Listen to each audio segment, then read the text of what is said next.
What's going on, guys? So in today's video I am going to show you what you can do if you keep on having this message on Facebook to enable two-factor authentication. Now this is going to be quick and easy, so let's do this. Alright, so if you keep on getting this message whenever you open Facebook, what you can actually do is you can first go to your settings, and here you can scroll down and go to apps.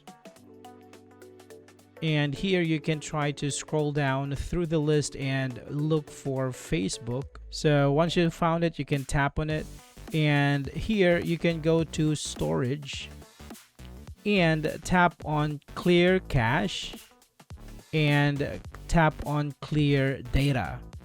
So click on delete.